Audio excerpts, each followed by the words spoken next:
गुरु पूनम का जो पर्व है कि पूरे भारतवर्ष में मनाया जाता है। हमारी जो संस्कृति है, भारतीय संस्कृति, ये बहुत ही पुरातन संस्कृति है। इसमें गुरु का विशेष महत्व रहा है। चाहे कोई संगीत सीखता हो या साहित्य पढ़ता हो या अन्य कलाएं कोई सीखता हो, उसमें भी गुरु शिष्य परंपरा अनवरत चली आ रही है। गुरु पूनम मनाने का उद्देश्य होता है नए जीवन का आरंभ और जो बीत गया उसका उपसंहार।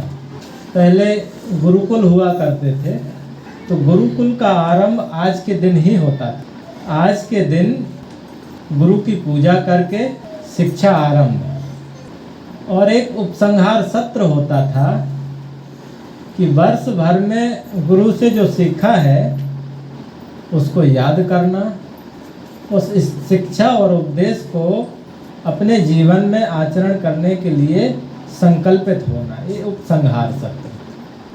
हम लोग भी यहाँ गुरु पूनम मनाते हैं, हर वर्ष इकट्ठा होते हैं।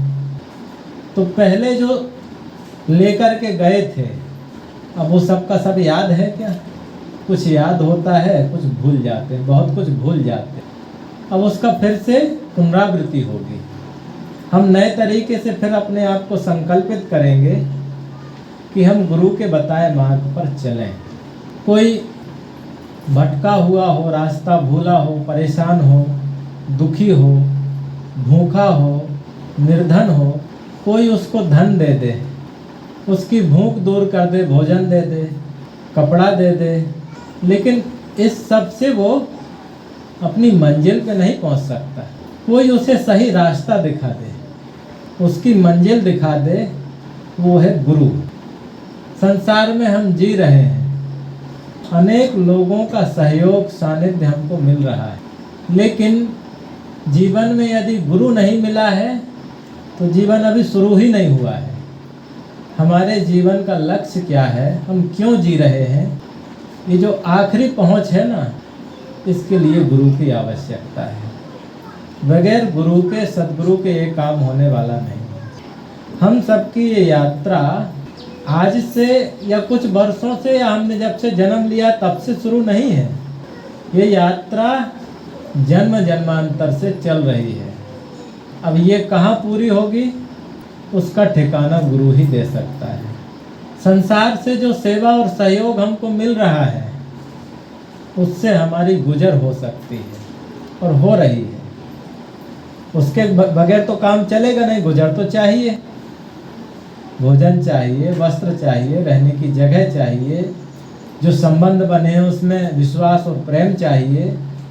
लेकिन ये सारी चीज़ें जीवन को एक व्यवस्था दे सकती हैं, लेकिन जीवन का जो प्रयोजन है, इस जीवन को पाकर के, मनुष्य तन को पाकर के जिस शांति की खोज में हम चल रहे हैं, या कहना चाहिए कि किसी परमात्मा से मिलने के लिए हम भटक रहे हैं, उसका अंत होता है गुरु से। इसलिए कहा गया, गुरु गोविंद दोऊ खड़े, काके लागू पाए, बलिहारी गुरु आपकी जो गोविंद दियो बताए।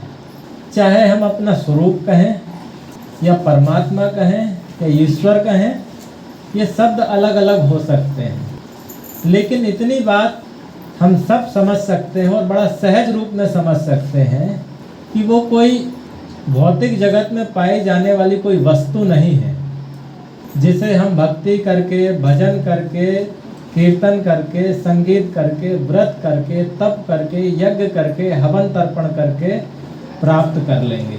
क्यों? क्योंकि मिलने और छूटने वाली चीज़ दुनियादारी की चीज़ें होती हैं, मिलती हैं और छूट जाती हैं। चाहे वो उपयोग की वस्तुएं हों या हमारे प्रियजन, स्वजन, परिजन हों, इन सब का बीच में संयोग होता है। बचपन में जो साथी थे, जिनके साथ पढ़ते थे, खेलते थे, आज उनमें से बहुत से नहीं हैं।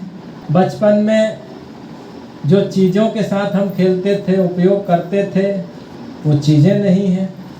जीवन के पड़ाव में अनेक लोगों से संबंध बनते हैं, मित्रता बढ़ती है, बीच में वो संबंध टूट जाते हैं। इस तरह से जन्म जन्मांतर से ये यात्रा चल रही है। ये पूरी कहाँ होगी? आखिर हम सब अपने जीवन में क्या चाहते हैं? हम किस लिए गुरु की शरण में जाते हैं? क्या 2 वक्त की रोटी मिलेगी इसलिए जाते हैं? क्या पहनने के लिए कपड़े मिल जाएंगे इसलिए जाते हैं? या अच्छा घर मकान बन जाएगा, दुकान बढ़िया चलेगी इसलिए जाते हैं? ये बात हो सकती है। अति श्रद्धावादी जो होते हैं वो गुरु की शरण में भी इन लौकिक चीज़ों की प्राप्ति के लिए जाते हैं। गुरु महाराज का आशीर्वाद मिल जाए तो घर परिवार सुखी रहे, दुकान बढ़िया चले, खेती व्यापार बढ़िया हो, ये सब गुरु से मांगने की चीज़ नहीं है। ये तो अपने अपने पुरुषार्थ और प्रारब्ध पर निर्भर करता है। हालांकि गुरु शरण में आने से जीने का ढंग तो मिलता है, लेकिन गुरु के पास जाकर के भी यदि हमने लौकिक चीज़ों की मांग की, आशा की, अपेक्षा की, तो वो लौकिक चीज़ें तो यहीं छूट जाने वाली हैं, निरंतर छूटती हैं और मिलती हैं। गुरु से तो उस ज्ञान की मांग होना चाहिए, गुरु के पास उस प्यास को लेकर के जाना चाहिए जिससे कोई ज़रूरत ही न रह जाए, फिर सारी आवश्यकताएं पूरी हो जाएं। साहब ने कहा है, जिनको कुछ नहीं चाहिए सोई शहंशाह है। शहंशाह कौन है? जिसकी कोई मांग ना हो, कुछ बाकी ही नहीं रहा ना। इस संसार में जो देखना था सो देख लिया, जो पाना था सो पा लिया, जो करना था सो कर लिया, अब कोई इच्छा नहीं है। ऐसी मनोस्थिति का निर्माण करना। उपनिषद में कथा आती है यमराज और नचिकेता की। नचिकेता एक ऋषि के पुत्र हैं। नचिकेता के पिता एक यज्ञ करवा रहे थे और उसमें पुरोहितों को, ब्राह्मणों को गायों का दान कर रहे थे। नचिकेता ने देखा कि बड़ा पर्व मनाया जा रहा है, पिताजी दान कर रहे हैं। उसने गौर से देखा तो उन गायों को दान कर रहे थे उनके पिता जो न तो ठीक से चारा चर सकती हैं, न दूध दे सकती हैं। कुल मिलाकर के उन गायों की सेवा करना उनके लिए भार था, इसलिए वो समझ करके दान में दे रहे थे। नचिकेता ने शिक्षा प्राप्त की थी कि दान तो उत्तम वस्तु का किया जाता है, लेकिन पिताजी तो बूढ़ी गायों को दान कर रहे हैं। उसने सोचा कि पिताजी के लिए सबसे उत्तम वस्तु तो मैं हूँ। एक पुत्र के प्रति पिता का जो प्रेम होता है, जो स्नेह होता है, उससे बढ़कर और क्या हो सकता है। वो अपने पिता के पास जाकर कहता है, पिताजी आप मुझे किसको दान में दे रहे हैं? उनके पिता को आश्चर्य हुआ, वो कुछ कहे नहीं। थोड़े देर बाद फिर नचिकेता बोलता है, पिताजी आप मुझे किसे दान में दे रहे हैं? उनको गुस्सा आता है लेकिन कुछ कहते नहीं हैं। थोड़े देर के बाद फिर नचिकेता बोलता है, पिताजी आप मुझे किसे दान में दे रहे हैं? वो झल्ला करके बोलते, जा तुझे यमराज को देता हूँ। नचिकेता उसी क्षण घर छोड़ करके चल देता है यमराज के पास। जब यमराज के पास पहुँचे तो यमराज कहीं दूसरी जगह गए हुए थे, वहाँ थे नहीं। द्वारपालों ने कहा अभी नहीं मिल सकते, वो बाहर हैं। कहा कोई बात नहीं, मैं इंतज़ार करूँगा। वो रुका। कहा जाता है 3 दिन 3 रात तक वो वहाँ रहा। अब वहाँ जो सेवक थे, यमराज की धर्मपत्नी थी, उन्होंने कहा बेटा कुछ खा लो। नचिकेता कहता है जब तक मैं यमराज के दर्शन नहीं करूँगा तब तक अन्न जल ग्रहण नहीं करूँगा। वह भूखा प्यासा 3 दिन 3 रात तक वहाँ पड़ा रहा। जब यमराज आए तो लोगों ने बताया कि एक ऋषि कुमार यहाँ आए हुए हैं, 3 दिन से भूखे हैं, आपके दर्शन के लिए इंतजार कर रहे हैं। यमराज को लगा कोई बड़ा जिज्ञासु है। देरी न करते हुए तुरंत दरबार में पहुँचे। नचिकेता से भेंट हुई तो कहने लगे कि तुम्हारी भक्ति से, श्रद्धा से मैं प्रसन्न हुआ। तुमने इतनी निष्ठा जताई कि 3 दिन बगैर अन्न जल ग्रहण किए मेरा इंतजार किए। तुम 3 वर मांग सकते हो, जो वरदान चाहो मांग लो। तब आगे कथा में बताया गया है, नचिकेता ने जो वर मांगा, पहला वर ये मांगा कि मुझे वो ज्ञान दे जिसे जान लेने के बाद सब कुछ जाना हुआ सा लगता है, फिर कुछ जानने की आवश्यकता नहीं रहती है। संसार में लोग मृत्यु से घबराते हैं, डरते हैं। मुझे वो ज्ञान दे जिससे मृत्यु का भय समाप्त हो जाए। और तीसरा वर मांगा कि जब मैं आपके यहाँ से वापस जाऊँ और अपने पिता से भेंट करूँ तो मेरे पिता प्रसन्नता पूर्वक मुझे स्वीकार कर लें। तो यमराज ने कहा, नचिकेता ये मत मांगो, और कुछ मांग लो। प्रलोभन दिया, जितना धन चाहिए, हीरे चाहिए, जवाहरात चाहिए, मोती चाहिए, सोना चांदी जो चाहिए वो ले लो, जितना चाहिए उतना ले लो। नचिकेता कहता है, यह धन दुख को दूर नहीं कर सकता है, इससे कुछ ज़रूरतें तो पूरी हो सकती हैं, लेकिन इससे मृत्यु का भय दूर नहीं होगा, क्योंकि धनी मानी लोग भी मर जाते हैं। उसने कहा, भोगों की बहुत सामग्रियां हैं, सुंदर सुंदर स्त्रियां ले लो। उसने कहा, भोगों से भी वो दुख दूर नहीं होता है, वो सच्चा सुख प्राप्त नहीं होता है। अत्यंत भोगी आदमी रोगी होता है, शरीर शिथिल होता है, उसमें क्या सुख है, क्या आनंद है? वो क्षणिक आनंद है, वो शाश्वत आनंद नहीं है। सारे प्रलोभन के बाद जब नचिकेता की जिज्ञासा देखी कि ये मानने वाला नहीं, तब उसे ब्रह्म ज्ञान आत्मज्ञान का उपदेश महाराज करते हैं। ये कथा है। हम सबके जीवन में गुरु का सानिध्य यदि मिला है तो आंतरिक रूप से परिवर्तन वांछित हो जाता है। यदि हम किसी गुरु से, संत से जुड़े हैं तो हमारा मन वैसा नहीं होना चाहिए जैसा और लोगों का होता है। हमारी वाणी से वो शब्द नहीं निकलना चाहिए जैसा कि एक आम आदमी के मुख से निकल जाते हैं। हमारे कर्म ऐसे नहीं होना चाहिए जो एक नासमझ लोग, नादान लोग कर बैठते हैं। गुरुमुखी होने का मतलब है जीवन का रूपांतरण, एक परिवर्तन, अंदर से परिवर्तन। गुरु के बगैर बोध नहीं हो सकता है, इसलिए गुरु की महती आवश्यकता है। लेकिन गुरु केवल रास्ता दिखा सकता है। साहब ने कहा है, गुरु विचारा क्या करे, शिष्य माँ है चूक, भावे तो प्रमोदिये बांस बजाए फूंक। जो बांस होता है ना, बाम्बू, उसको फूंको तो एक तरफ से हवा जाती, दूसरी तरफ से निकल जाती है। यदि शिष्य का अंतःकरण ऐसा है, एक कान से सुना, दूसरे कान से निकाल दिया, तब तो वो शिष्य होने का पात्र ही नहीं है। पात्रता आवश्यक है ना। पात्रता हमें योग्य बनाती है और योग्यता हमें उपलब्धि देती है। संयम से, सदाचार से और इसके निरंतर अभ्यास से हमारी पात्रता विकसित होती है। और जैसे जैसे पात्रता विकसित होती जाती है, वैसे वैसे हमारे मनोविकार, हमारी कामनाएं, इच्छाएं ये समाप्त होती चली जाती हैं। और जितना हम इस पथ पर आगे बढ़ते हैं, उतना ही हम उस शाश्वत शांति के नज़दीक पहुंचते जाते हैं। इसलिए गुरुदेव जी कहा करते थे कि साधना का मार्ग ऐसा है कि इसमें रुकना नहीं और थकना नहीं है और लौटना नहीं है। सदगुरु कबीर की महान कृपा हुई है कि उन्होंने सारे भ्रम को, पाखंड को, अंधविश्वास को छांट करके, अलग करके सीधा सच्चा स्वच्छ रास्ता हम सबको प्रदर्शित किया है। अब उस रास्ते पे एक ही काम करना है, रुकना नहीं है, थकना नहीं है और लौटना नहीं है। तो निश्चित है, यदि चींटी की चाल भी चलेंगे तो कभी ना कभी मंजिल पे पहुंचेंगे।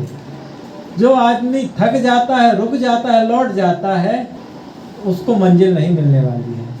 जीवन का जो सच्चा आनंद है, सच्चा सुख है, उसको वो प्राप्त नहीं हो सकता। अब ये बात जब बार बार कही जाती है, सत्संग में सुनने को आती है कि वो सच्चा सुख कैसे मिलता है, कहाँ मिलता है, इसके बारे में भी तमाम भ्रांति है। ये बातों को समझाने के लिए एक सुख है इंद्रियों का सुख, वासनाओं और भोगों का सुख, जिसे कहते हैं कि ये नकली सुख है, क्षणिक सुख है, अल्प सुख है। अब उसको छोड़ने के लिए एक दूसरा सुख आरोपित कर लिया कि बड़ा सुख है, शाश्वत सुख है। वो सुख ऐसा है जिसे इंद्रियों से अनुभव नहीं किया जा सकता। सुंदर दृश्य को, सुंदर रूप को देखने के लिए आँख चाहिए, साथ में मन की एकाग्रता चाहिए। मन शांत है, एकाग्र है, सुंदर दृश्य को देखकर, सुंदर रूप को देख कर के हमें आनंद हो सकता है। अच्छे स्वाद के लिए मन की एकाग्रता और शांति आवश्यक है, और जो जीव है वो रस लेने में सक्षम होना चाहिए। तो स्वाद का सुख मिल सकता है। इसी प्रकार से अन्य इंद्रियों के जो भोग हैं उनमें मन की एकाग्रता और इंद्रियों का सक्षम होना, ये योग्यता बनती है, तब ये क्षणिक सुख मिलता है। लेकिन उस शाश्वत सुख के लिए ना तो इंद्रियों की आवश्यकता है ना मन की आवश्यकता। इसलिए साहब ने कहा, सुख दुख से कछु परे परम पद, सो पद है सुखदाई। ये संसार में जो हमें मिलता है उससे हम सुखी होते हैं और दुखी होते हैं। ये मिलने वाले सुख और दुख से कुछ अलग ऐसा वो अनुभव है जो सुखदाई है। वास्तव में वो इंद्रियों का सुख नहीं है। संत गुरुजन हमें एक वानगी देते हैं, एक उदाहरण देते हैं, उसकी कसौटी बताते हैं। एक होती है जागृत अवस्था, जिसमें हम इंद्रियों से शब्द स्पर्श रूप रस और गंध का अनुभव करते हैं। एक होती है स्वप्न अवस्था, जिसमें हम जागृत में देखे सुने हुए का भास प्रतिभास स्वप्न में देखते हैं। स्वप्न में हमें, जागृत में हम दिन भर में कई चीज़ों को देखते हैं, सबकी सब चीज़ें ख्याल में नहीं होती हैं। कितने लोगों से मिले, क्या क्या घटनाएं घटी, कुछ प्रमुख घटनाएं याद होती हैं, कुछ प्रमुख लोग याद होते हैं, सबके सब याद नहीं रहते हैं। लेकिन उस सब का संस्कार हमारे अंतःकरण में स्थिर होता है, वो छप जाता है।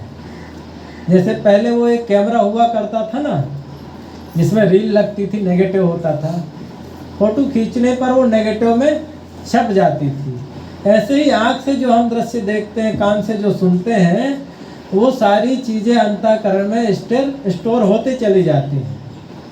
जब स्वप्न में जाते हैं तो वही चीज़ें कुछ यहाँ का कुछ वहाँ का मिश्रित, क्योंकि मन उसमें स्थिर तो होता नहीं है, लेकिन देखे सुने का भास प्रतिभास स्वप्न में आता है।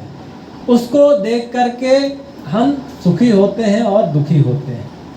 लेकिन एक होती गाढ़ी नींद की अवस्था, जिसमें हमें कुछ ख्याल नहीं होता है।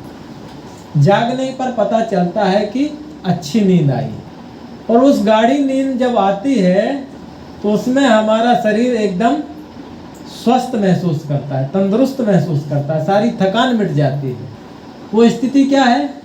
वो ना तो इंद्रियों के भोगों का अनुभव है, ना ही कोई मन की स्थिति है, वो स्व स्थिति है, अपने आप की स्थिति है। इस शरीर के अंदर इंद्रियों से देखने सुनने अनुभव करने वाला, मन से सोचने और कल्पना करने वाला कोई एक ऐसा, जिसे हम आत्मा कहें, जीव कहें, अपना स्वरूप कहें, अपना आपा कहें, ये शब्द अलग अलग हो सकते हैं, लेकिन कोई एक सत्ता अंदर में है, वो देखती सुनती अनुभव करती विचार करती है, उसके माध्यम से ये सब चलता है।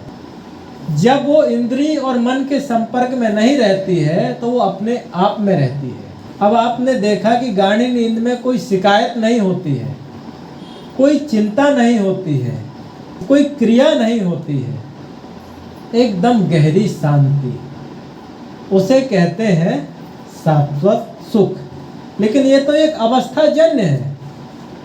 24 घंटे में कुछ मिनटों के लिए, कुछ घंटे के लिए यदि गाढ़ी नींद ना आए तो आदमी पागल हो जाएगा। वो फिर कुछ का कुछ बोलेगा, कुछ का कुछ करेगा, क्योंकि मन यदि शांत ना हो तो विचार इतने सघन हो जाएंगे कि कोई नहीं बोल रहा तब भी उसे सुनाई देगा। पागल तो क्या होता है, उसको यही हर समय मालूम होता है कि कोई मेरे बारे में कुछ बोल रहा है, कुछ मुझे डांट रहा है या मेरा बुरा करना चाहता है। कोई सामने नहीं है, फिर भी वो बात करता रहता है। क्या होता है, जब आदमी अत्यधिक प्रपंच में उलझता है, सुख से सो नहीं पाता है, तो धीरे धीरे क्या है, मन की स्थिरता कम होती चली जाती है, और फिर उसका नियंत्रण समाप्त हो जाता है। मन अनियंत्रित हो जाता है, दिमाग अनियंत्रित हो जाता है, इसलिए वो पागलों जैसी हरकतें करने लगते। तो ये प्रकृति का एक नियम है कि 24 घंटे में हम लगभग कहना चाहिए कि 8 घंटे या तो सोते हैं, और उसमें से कुछ घंटों के लिए गाढ़ी नींद में जाते हैं। वो गाढ़ी नींद हमें चार्ज करती है, रिचार्ज करती है। उस स्फूर्ति से हम नए तरीके से फिर नए दिन की शुरुआत करते हैं, अच्छे विचार आते हैं और फिर हम कुछ अच्छा करने में सक्षम हो पाते हैं। लेकिन दिन भर की उलझन के बाद फिर थक जाते हैं। जब दोबारा फिर जब वो गाढ़ी नींद आती है तो फिर से हम चार्ज होते हैं। ये तो एक अवस्था से होने वाली रिचार्जिंग है। सोचो हम मन को ऐसा प्रशिक्षण दें कि जब हम चाहें मन शांत हो। उसके लिए किसकी आवश्यकता है? उसी के लिए गुरु की आवश्यकता है। जो संत गुरु होते हैं, सद्गुरु होते हैं, वो अपने मन को ऐसा प्रशिक्षण देते हैं जिस प्रशिक्षण से उनके विचारों पर नियंत्रण होता है, मस्तिष्क पर नियंत्रण होता है, इंद्रियों पर स्वस्थता होती है। और यही कारण है कि इस संयम और अभ्यास के कारण उनके व्यवहार में कुछ ऐसा नहीं होता है जो समाज उसे कलंकित ठहराए। क्या काम करता है गुरु?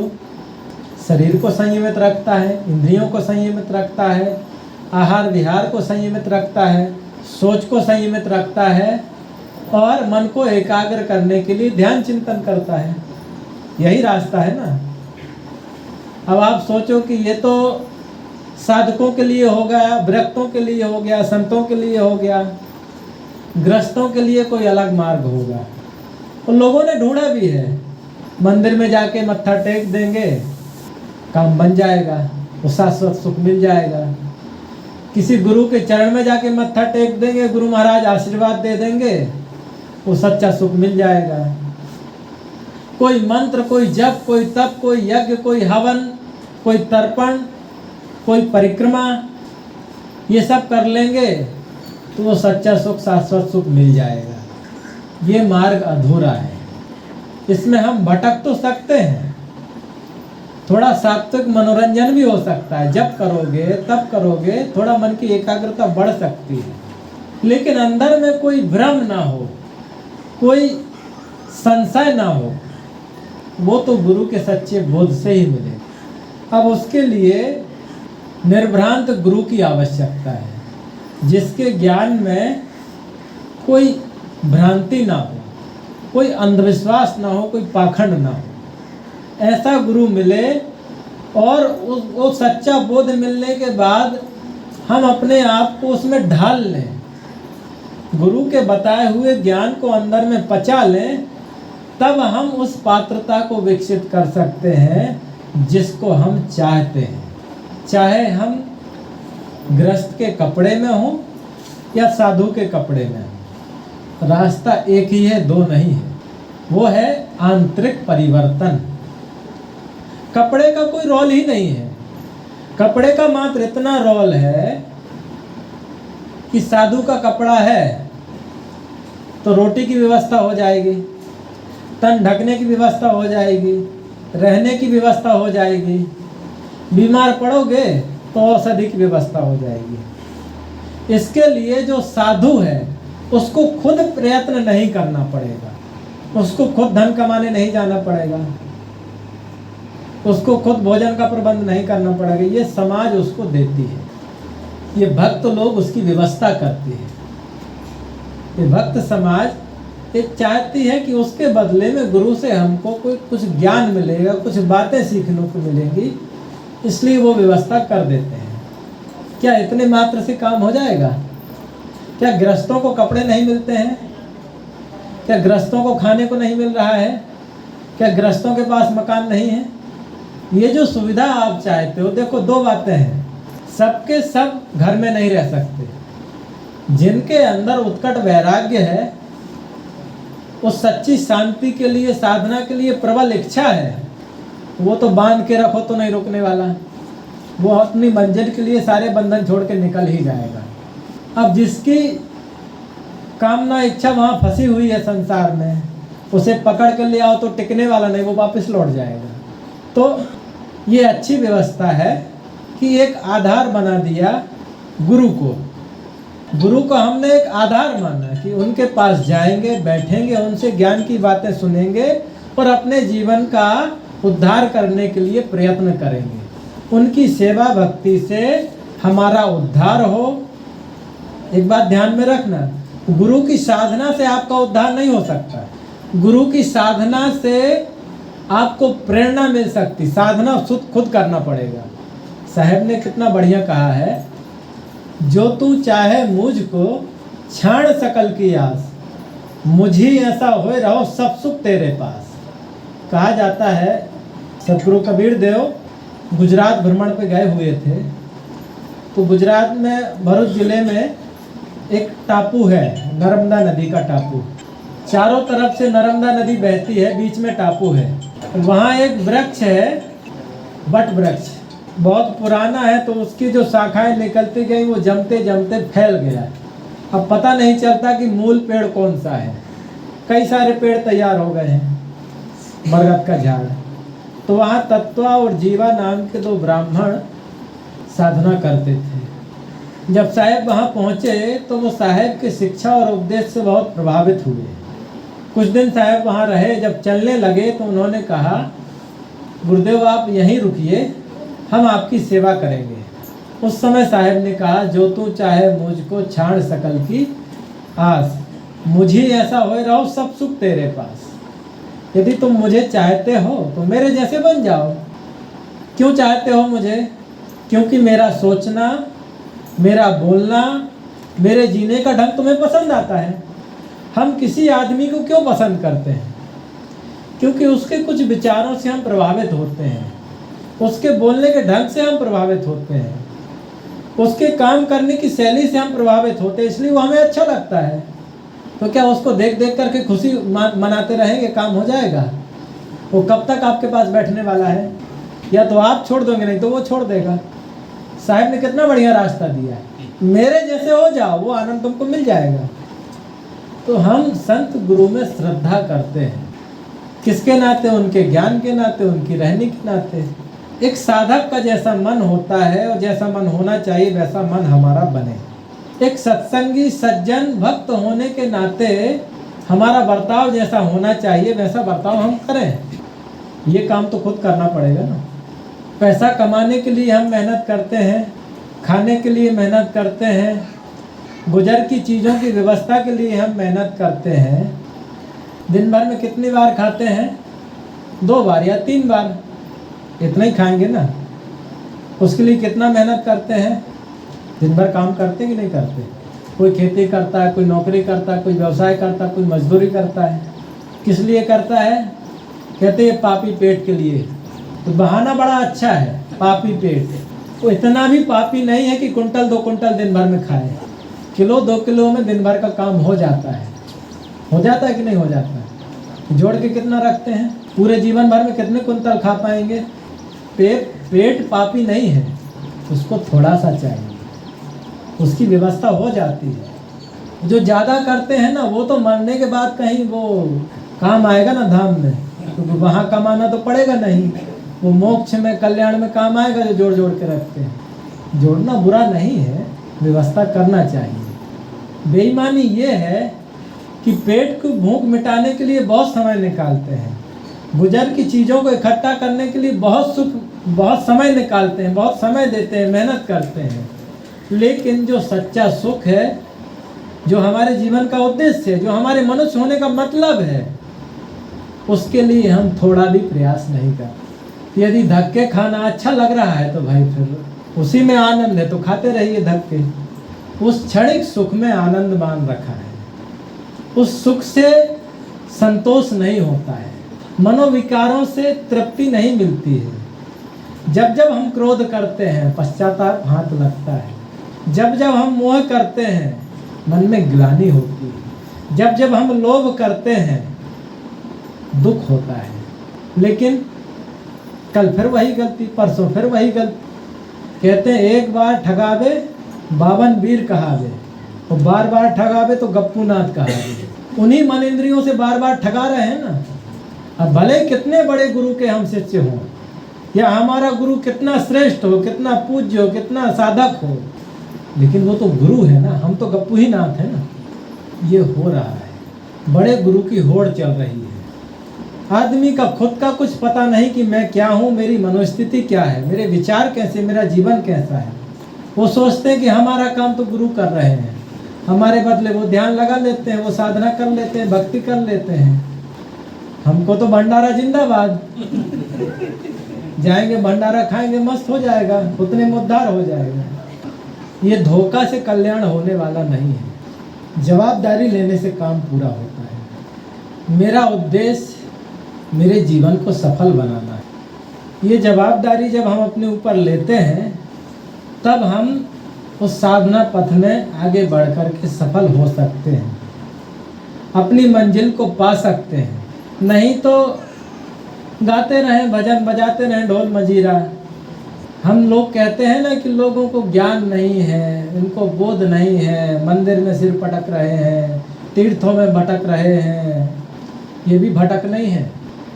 तो जीवन का यदि कल्याण करना है तो गुरु के बताए मार्ग पर चलना पड़ेगा, अपने मन को प्रशिक्षित करना पड़ेगा, जीवन को निर्मल करना पड़ेगा। साहब ने जो शिक्षा दी है ना, मुझ ही ऐसा होए रहे सब सुख तेरे पास। तो जिन संत गुरु को हम श्रद्धेय मानते हैं, पूज्य मानते हैं, मानना चाहिए, गुरु के प्रति अनुराग होना चाहिए, उनकी सेवा भक्ति करना चाहिए। लेकिन किस लिए है?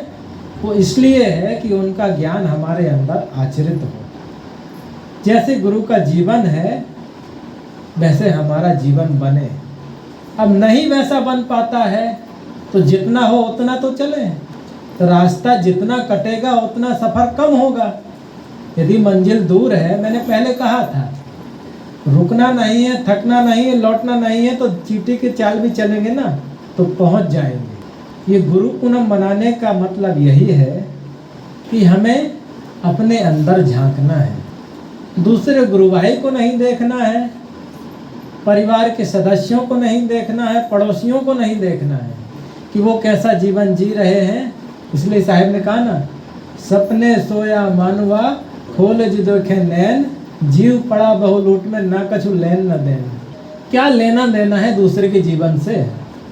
अब वो पहाड़ से कूदता है, तुम्हारे हाथ पैर तो टूटने वाले नहीं हैं, टूटेंगे उसकी बड़ी चिंता होती है। अब खुद रगड़े जा रहे हो गलत आचरण से, गलत सोच से, वो नहीं दिखता है। ये मन और इंद्रियां हमें उठा उठा करके पटक रही हैं, इसका ख्याल नहीं होता है।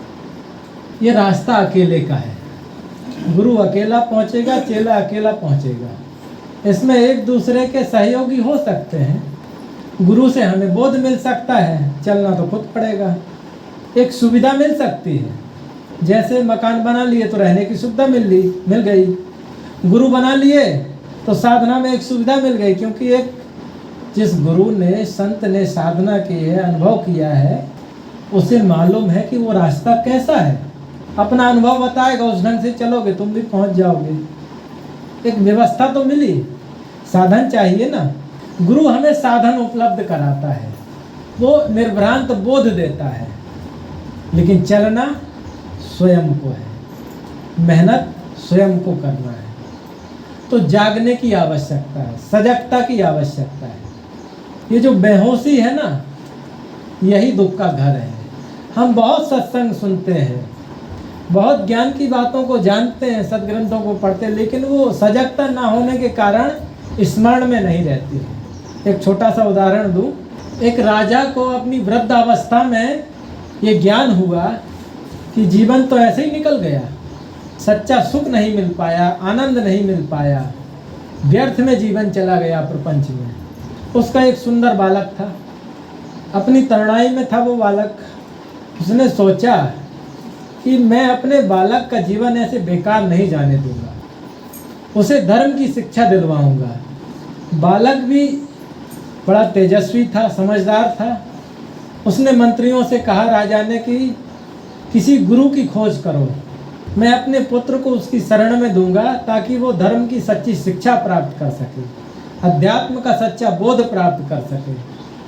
खोज की गई तो पता चला एक वन में एक साधक, एक संत अपनी साधना किया करते थे। वो बड़े निष्प्रेय, निर्मल आचरण, रहनी संपन्न पुरुष थे। बुलवाया गया उनको। जब संत का आगमन हुआ महल में तो बड़ा स्वागत सत्कार हुआ। राजा ने अपनी इच्छा व्यक्त की कि गुरुदेव आपके चरणों में अपने शिष्य अपने पुत्र को देना चाहता हूँ, आप उसे अध्यात्म की धर्म की दीक्षा दें, शिक्षा दें। कहा मेरी कुछ शर्तें हैं। संत ने कहा मेरी कुछ शर्तें हैं, उस शर्तों को तुम्हारा बालक माने और तुम स्वीकार करो तो मैं उसको शिक्षा दे सकता हूँ। कहा बताइए। तो उन्होंने कहा कि मैं कुछ भी करूँ, ना तो तुम सवाल करोगे ना तुम्हारा पुत्र उलट करके जवाब देगा। मैं उसे कुछ भी बताऊं लेकिन वो मुझसे कुछ नहीं पूछेगा। उसका काम है बस मेरे पास रहना। वो ना कुछ प्रश्न कर सकता है ना पूछ सकता है। राजा को ये अनुभव था कि मेरा जीवन तो बेकार गया, लेकिन इन शर्तों से यदि मेरा पुत्र धर्म और अध्यात्म में प्रशिक्षित हो जाता है, जीवन के सच्चे आनंद की शिक्षा प्राप्त करता है तो मंजूर है। उसने अपने पुत्र से कहा बेटा तुम ये कर पाओगे? कहा हाँ पिताजी। वो गुरुदेव जो कुछ कहेंगे मैं करूँगा, मैं प्रश्न भी नहीं करूँगा। ले गए गुरुकुल में। अब उनकी शिक्षा आरंभ होती है। तो पहला दिन बीता, न तो गुरु ने कभी ध्यान के लिए कहा, न कोई उपदेश दिया, कुछ नहीं बताया। बस कहते कि लकड़ियाँ ले आओ तो लकड़ी ले आता है, भोजन बना के दो तो भोजन बना देता, बर्तन मांज दो तो बर्तन साफ कर देता। 1 दिन 2 दिन 3 दिन बीते। उसे लगा कि यही अध्यात्म का ज्ञान है कि रोटी बनाना और बर्तन मांजना, लेकिन अब वचनबद्ध था कि कुछ बोल नहीं सकता है। एक दिन क्या हुआ, लकड़ी लेकर के आ रहा था, इतने में गुरु महाराज पीछे से दौड़े और जोर से एक डंडा उनकी पीठ पे लगाया। डंडा पड़ा तो गुस्सा आया, लेकिन तुरंत एक ख्याल आया कि कुछ बोल नहीं सकता। तो गुरु महाराज एक डंडा लगा के अपने चले गए अपने काम से। थोड़े देर बाद देखा भोजन बना रहा है, पीछे से आ फिर दिया एक डंडा। तब उसका दिमाग थोड़ा, उसे लगा कि अब शिक्षा शुरू हो रही है। थोड़ा सावधान हुआ। तो दिन में कई बार डंडे पड़ते, कभी तो वो सामने हो जाता पकड़ लेता, कभी चूक हो जाती डंडा लग जाता। कुछ दिन बीते कि जब भी गुरु महाराज डंडा लगाते गुरु महाराज तो वो हाथ से पकड़ लेता। उसकी सजगता बढ़ गई। वो चौकन्ना रहने लगा कि कभी भी डंडा पड़ सकता है। उसका ख्याल क्या होता था, उसे ये चिंता नहीं थी कि रोटी बनाना है, कि लकड़ी लाना है, कि बर्तन धोना है, कि कपड़े धोना है। उसके दिमाग में था कि कभी भी डंडा पकड़ आएगा उसे पकड़ लेना। वो इतना सजग हो गया कि गुरु महाराज उसको मार नहीं पाते थे। अब क्या हुआ, एक दिन रात में सोया था, अब गुरु महाराज आए और दिया एक डंडा। सोचा कि दिन में तो ठीक था, जागरूक रहता था, पकड़ लेता था, अब रात में नींद में कैसे पकड़ूंगा। लेकिन कुछ दिन बीते, वो नींद में भी सजग होने लगा। जैसे वो मारने को आते वो तुरंत पकड़ लेता है। मतलब नींद में भी वो सजगता है कि कभी भी डंडा पड़ेगा उसको पकड़ लेना है। ऐसा कुछ दिन बीता तो सोते जागते उसकी सजगता बढ़ गई। गुरु को लगा कि अब डंडा मारने की जरूरत नहीं, वो हमेशा चौकन्ना है। तो एक दिन अपने पास बुला करके पूछा कि बेटा इतने दिन तुम मेरे पास रहे, तुम्हारा मन कैसा रहा, क्या ख्याल होता था, क्या विचार आते थे। तो कहा गुरुदेव एक ही ख्याल था कि डंडे से बचना है, और दूसरा कुछ ख्याल आया ही नहीं। बचपन में जो बच्चों के साथ खेला, साथियों के साथ खेलता था, मनोरंजन करता था, कुछ स्मरण नहीं हुआ। घर में राज परिवार में जो स्वागत होता था, जो व्यंजन खाने को मिलते थे, कुछ ख्याल ही नहीं हुआ। मन पूरी तरह से खाली, बस एक सजगता कि डंडे से बचना है। तो गुरु ने कहा यही सजगता ही साधना का फल है। यह सजगता विकारों के प्रति हो जाए, विचारों के प्रति हो जाए, गलत आचरण के प्रति हो जाए, गलत आदतों के प्रति हो जाए, बस यही सच्चा सुख है। दुख का, प्रपंच का हमेशा के लिए अभाव हो जाना, यही सच्चा सुख है। उसे सुख कह दिया गया है, वो है नहीं, वो रिक्तता है, एक अभाव है। इंद्रियों से, कल्पनाओं से, चिंतन से जो उमंग मिलती है, जो सुख मिलता है या दुख मिलता है, उसका एकदम अभाव हो जाना, वही सच्चा सुख है। तो बहुत थोड़े समय में उस बालक ने सजगता को विकसित किया। अब उसको ध्यान की आवश्यकता है। वैसे ही उसका मन एकाग्र हो गया। जब ध्यान में बैठता मन शांत है, जब सोए तो गाढ़ी नींद आ गई। कोई भी काम कर रहा है तो सजगता पूर्वक कर रहा है। उसने अपने जीवन को कितना निर्मल बनाया, कितना सजग बनाया। ऐसे ही सजग बनना है हमें गुरु के ज्ञान के प्रति, गुरु की आज्ञा के प्रति, गुरु की शिक्षा और उपदेश के प्रति, कि हम जिस गुरु से, जिस सत्संग से जुड़े हैं, जो सीख हमें वहाँ से मिली है वो हमारे स्मरण में रहे। अब कल्पना करें कि ये शिक्षा और ज्ञान यदि सदैव हमारे स्मरण और दिमाग में रहेगा तो क्या हम गलत कर पाएंगे? भूल कहाँ होती है? वो लिखा रहता है ना रेलवे यार्ड में, सावधानी हटी और दुर्घटना घटी। ऐसे ही जीवन में होता है। वो सजगता हटी कि दुर्घटना घटी, वो प्रपंच सामने आ जाता है। जो नहीं करना चाहिए वो करते हैं, जो नहीं बोलना चाहिए वो बोलते हैं, जो नहीं सोचना चाहिए वो सोचते हैं। व्यर्थ की चिंता, व्यर्थ का चिंतन, भ्रम, पाखंड, कल्पनाएं, ये सबको ढोते ढोते जी रहे हैं। हम सबका परम सौभाग्य है कि हम सबको निर्भ्रांत बोध देने वाले संत गुरुजनों का सानिध्य मिला, सच्चा बोध मिला। अब हमारा कर्तव्य है कि हम उस रास्ते पर चलें। इस गुरु पूनम के पावन पर्व पर हमें अपने आप को वचनबद्ध करना है, संकल्पित करना है कि हे गुरुदेव, आज से और अभी से मैं अपने जीवन को निर्मल बनाऊंगा, आपके बताए मार्ग पर चलूंगा और अपने मन वाणी कर्मों को निर्मल करते हुए जीवन के सच्चे आनंद को, सच्चे सुख को प्राप्त करने के लिए अपने आप को संकल्पित करूंगा। इन्हीं शुभकामनाओं के साथ अपनी वाणी को विराम देता हूँ। बोलिए सद्गुरु देव की जय।